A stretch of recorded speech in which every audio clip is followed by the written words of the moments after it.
Se acompaña Cristian Lamesa, analista internacional. Cristian, muchísimas gracias por estar con nosotros en el día de hoy.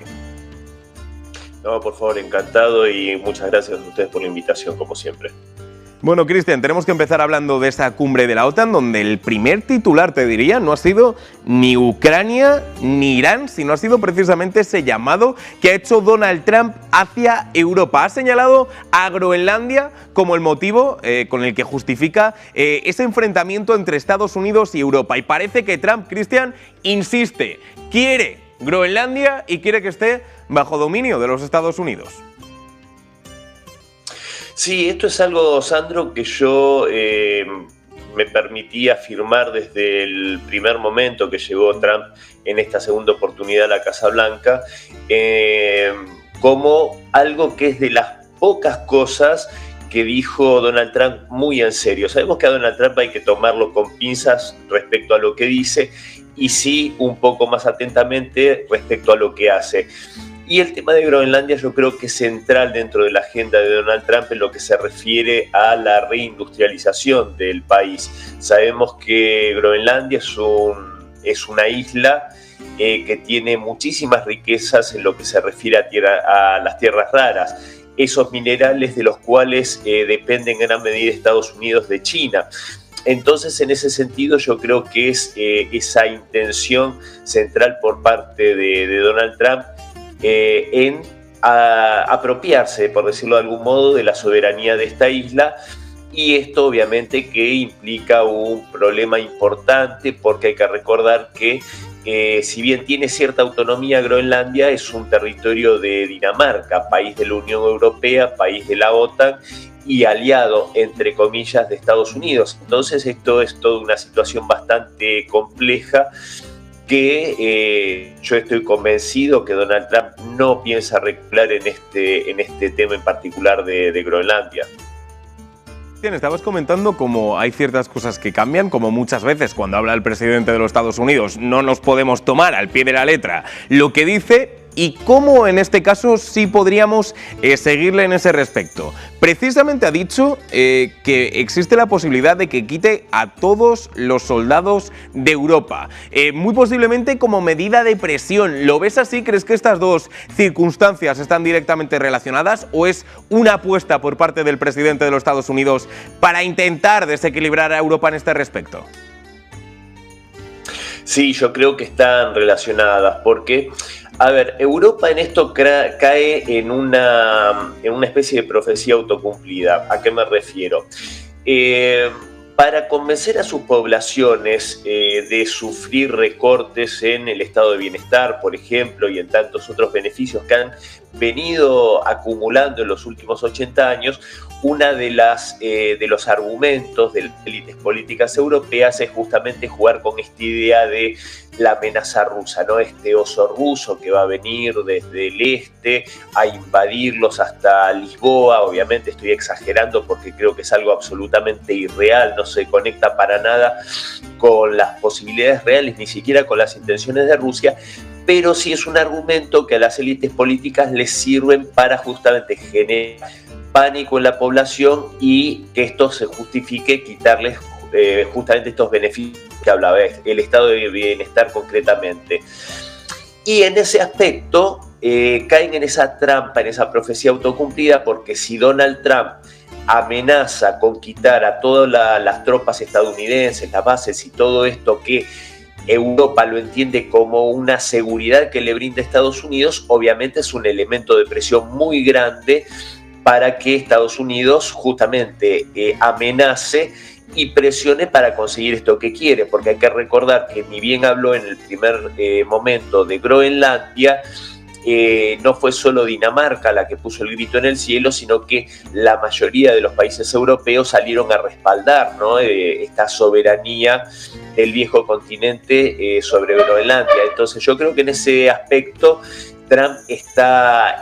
digamos, jugando con los nervios de los globalistas europeos con esta amenaza, ¿no? Diciendo, si no me dan lo que quiero, los dejo ustedes a merced de Rusia, que los va a atacar, ¿no? Como también recordará Sandro, que en algún momento también esgrimió algo similar, entre comillas, cuando dijo que los países de la OTAN que no paguen la cuota que él pretende, que primero hablaba del 2%, después se fue al 5%, él mismo le diría a Putin que ataque a los países. Entonces, obviamente, que fiel al estilo trumpista, está jugando con los nervios de los europeos, y repito, y usando los mismos argumentos o los mismos miedos que las mismas élites políticas europeas le ponen por delante a sus sociedades. Totalmente, ya que estabas lanzando precisamente el debate con respecto a Ucrania y Rusia, te quiero preguntar en ese respecto, porque Donald Trump ha insistido en las palabras que ya dijo ayer y considera que sí que ha llegado el momento en el que por primera vez desde que comenzó la guerra ambos líderes están buscando la paz. Todo eso sí, mientras cada uno continúa sus estrategias. Rusia ha avisado a la OTAN de, ojo, os estamos vigilando a ver qué va a salir, y por otro lado, Ucrania, en boca de Volodymyr Zelensky, sigue pidiendo especialmente los misiles para los sistemas Patriot. ¿Consideras que, como dice Donald Trump, ambos países están listos para la paz? Y si es así, ¿cómo se puede conseguir esa paz? No, sinceramente yo no creo que estén dadas las condiciones, por lo menos hasta este momento, para una paz. ¿Por qué lo digo, Sandro? Porque, el que sí quiere esa paz, y yo no tengo dudas al respecto, creo que es Donald Trump. Porque en cierta medida se conecta con esto de Groenlandia. Donald Trump, yo creo que fueron sinceras sus intenciones, las que mostró en el primer año respecto a llegar a un entendimiento con Rusia, no porque sea un pacifista o sea buena persona, sino porque tiene más posibilidades de negocios y de aspectos que son convenientes a lo que yo hablaba antes de esta reindustrialización de Estados Unidos, con un buen trato y una buena sociedad con Rusia. Yo creo que Donald Trump ve un futuro mucho más promisorio con una alianza y una sociedad con Rusia, que incluso con ni hablemos de Ucrania, hablemos concretamente de Europa. Para Estados Unidos es más beneficioso una alianza con Rusia que con Europa. Ahora, dicho esto, más allá de estas buenas intenciones de Donald Trump, que no pudo plasmarlas en el primer año de su gobierno, porque yo lo señalaba por esta misma pantalla en reiteradas oportunidades el año pasado, cuando decía que Donald Trump estaba mostrando que no tenía la fuerza suficiente para imponerle su agenda a los globalistas europeos, que son los que quieren perpetuar esta guerra contra Rusia. Una guerra proxy, por supuesto, a través de Ucrania. ¿Y por qué digo que no están dadas las condiciones? Primero, porque Rusia, ¿por qué aceptaba los buenos auspicios y esa intermediación que hacía Estados Unidos a través de Witkoff, de este amigo de Donald Trump, Steve Witkoff? Porque este emisario de Donald Trump, en la primera reunión que tiene con Vladimir Putin el año pasado, lo que él marca es que la única salida posible a esto era aceptar, básicamente para simplificar los términos, aceptar todas las condiciones que ponía Rusia. Entonces, por supuesto que esto era realista, porque en el campo de batalla, evidentemente, Rusia está llevando adelante una guerra de desgaste en la cual está obteniendo resultados y está triunfando. Entonces, Rusia no va a aceptar nada menos que lo que quiere, porque siente que lo está imponiendo, porque incluso se lo está imponiendo a la OTAN, que toda junta no está logrando doblegar a Moscú. Y por el otro lado, Volodymyr Zelensky, que también hay que decirlo a mi modo de ver, esto también significa un negocio para él.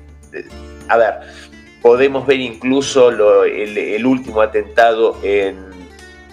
Mónaco contra un oligarca ucraniano, cómo esto tiene carices casi mafiosos, ¿no? Lo que está llevando adelante el régimen de Kiev. Y Volodymyr Zelensky pretende infligir aún una derrota en el campo de batalla, esto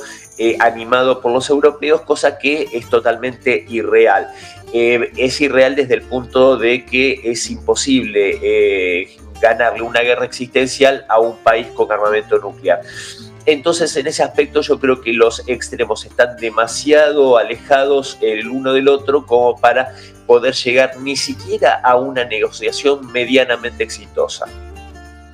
Realmente, y en ese mismo sentido lo que busca también Donald Trump es otra negociación exitosa, como estabas diciendo, pero no únicamente de cara a Ucrania y Rusia, sino también de cara a Irán. Pero la cosa parece bastante compleja. En primer lugar, porque Donald Trump parece que no se aclara con respecto a si es una guerra, si es una operación. Hoy ha hablado de desnuclearización, pese a que ese asunto está siendo uno de los más complejos para el presidente de los Estados Unidos. Y todo además en un día en el que hemos visto cómo parecía que se iban a levantar ciertas sanciones hacia Irán, e igual que parecía que se levantaban, al momento se han vuelto a imponer, o parece que ha habido ciertos movimientos para imponer estas sanciones. ¿Cómo vemos este panorama, viendo el contraste entre lo que dice Donald Trump, sobre todo hablando del asunto nuclear y precisamente también hablando de la cuestión de las sanciones?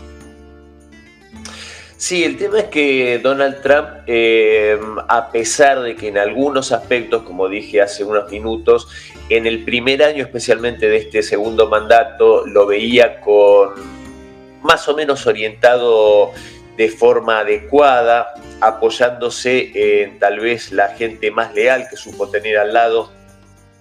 como Tulsi Gabbard, como el mismo vicepresidente Vance, Joe Kent, etcétera. Pero evidentemente a principio de este año ya empezó a escuchar a otros componentes de su gabinete, especialmente a Marco Rubio, que lo han llevado por un derrotero que yo entiendo poco virtuoso. ¿Y por qué digo esto de poco virtuoso? Porque lisa y llanamente, a pesar de que la operación en Venezuela le salió demasiado bien, esto hay que decirlo, y eso lo envalentonó, esto mismo hizo que mal aconsejado, él dejándose llevar por Israel, lo convencieran de que esta operación de decapitación del régimen de los ayatolás en Irán iba a ser un paseo por Caracas. Esto evidentemente no fue así, y yo creo que en este momento, ya a bastantes meses de esta operación iniciada el 28 de marzo, Donald Trump no ha conseguido, por lo menos no del todo, esa salida elegante que esperaba obtener para, incluso de cara a las elecciones de medio término. Y evidentemente, si nosotros vemos objetivamente, Sandro, los funerales de Estado que se están llevando a cabo en Irán en honor al líder supremo asesinado aquel día 28 de febrero, Ali Khamenei, están demostrando que más allá de problemas internos que evidentemente hay en Irán, la cohesión es muy grande tras este espíritu patriótico que se encendió con este ataque por parte de Estados Unidos, especialmente de Israel. Y al no poder derrotar contundentemente a Teherán, es Estados Unidos e Israel los que se muestran como derrotados. Y tampoco puede ir más allá, porque en este momento Estados Unidos tiene, que ya lo veía demostrando con la situación en Ucrania, una crisis de stock de armamento, de municiones, etcétera, muy grande, que el complejo militar industrial estadounidense no está pudiendo compensar ni resolver. Esto mismo lo dijo Sandro, lo dijo Mark Rutte hace algunos meses atrás, cuando anunciaba que Rusia producía 4 veces más armamento que toda la OTAN junta, incluyendo, por supuesto, Estados Unidos. Entonces, el tema de Irán yo creo que es una de las piedras en el zapato más grandes de Donald Trump, que no logra, más allá de estas bravuconadas a las que nos tiene acostumbrado Trump. Evidentemente la realidad de lo que se ve en el Estrecho de Hormuz, en Irán y en toda la situación en Medio Oriente muestra a un Irán fortalecido, a un Irán que ya se perfila como un líder regional, más allá de que por temas dentro del mundo musulmán los chiitas son minoría frente a los sunitas, pero sí, si lo vemos objetivamente, Sandro, Irán, que ha sido demonizado desde 1979, hoy cuenta con la simpatía de la mayoría global, y por el otro lado el Estado de Israel, que contaba hasta hace algunas décadas atrás con la simpatía por su pasado, por el Holocausto y por todo lo que había ocurrido en la Segunda Guerra Mundial, hoy es realmente despreciado por la mayoría del mundo civilizado,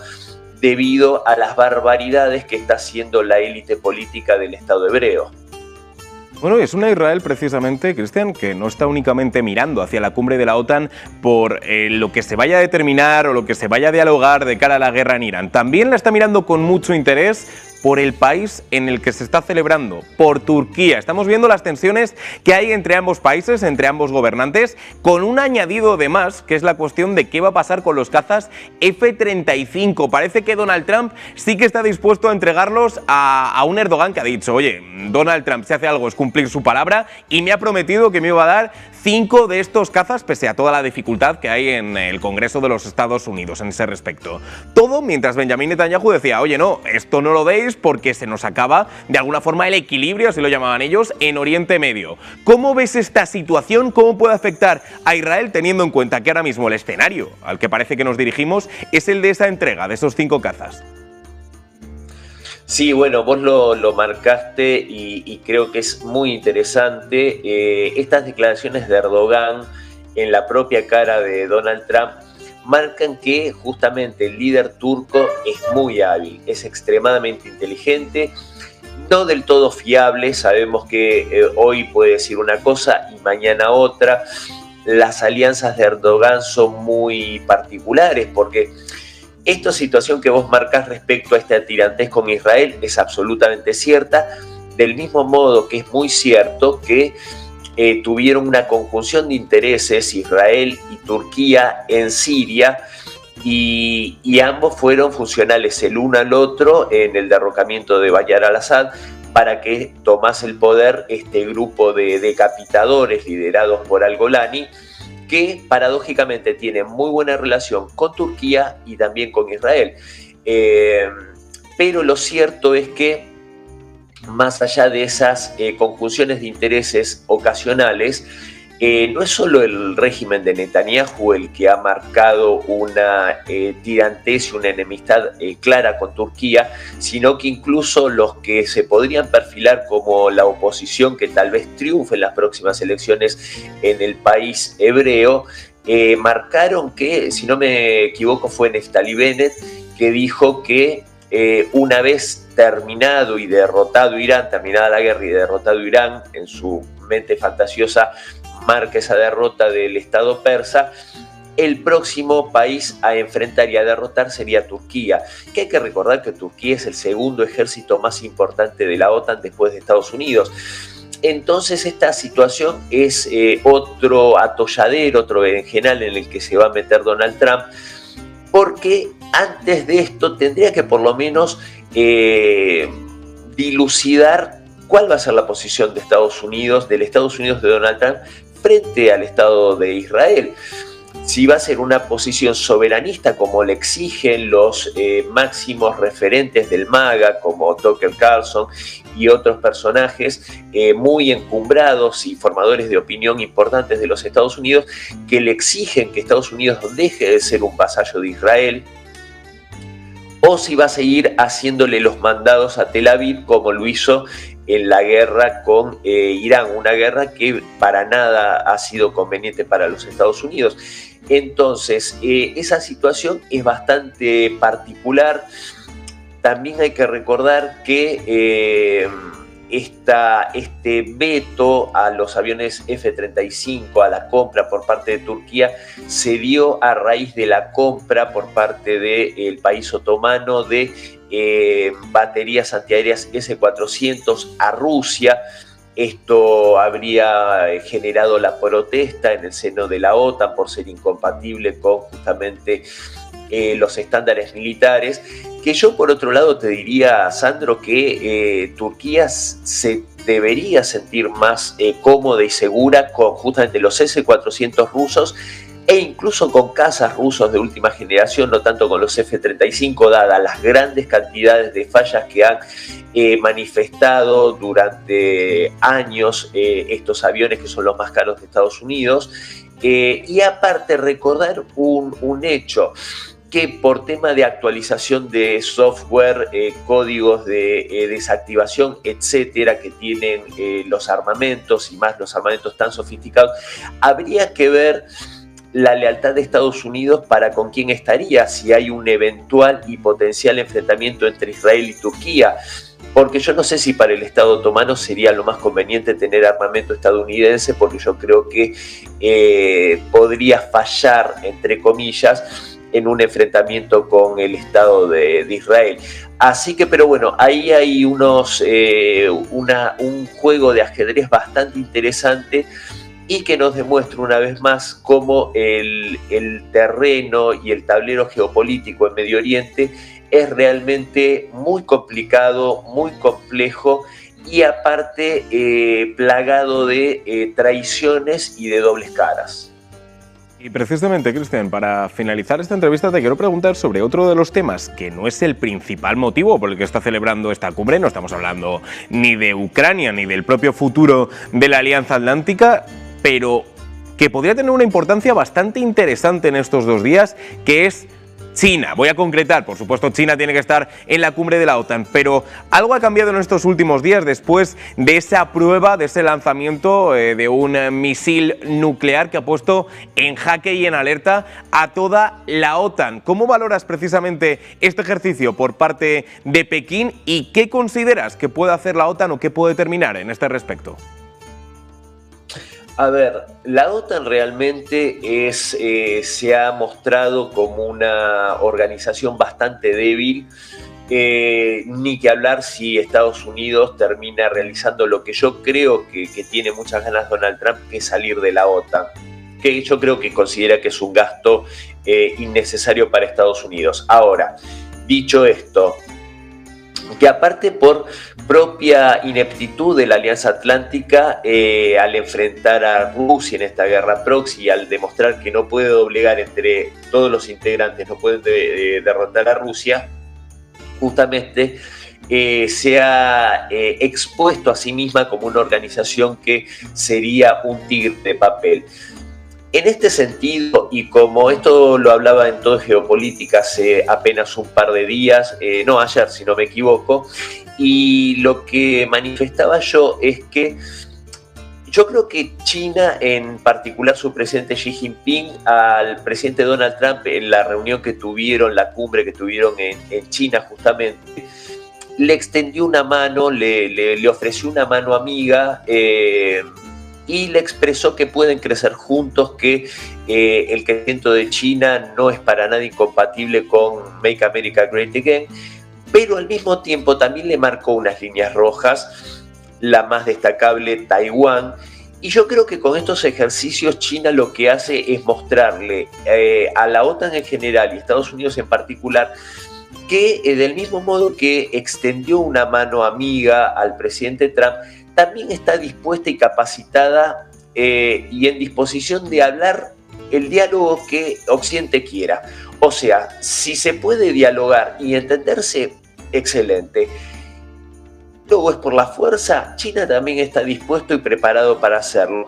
Es mostrar que puede jugar en todas las canchas, en todos los terrenos a los que Occidente está dispuesto, porque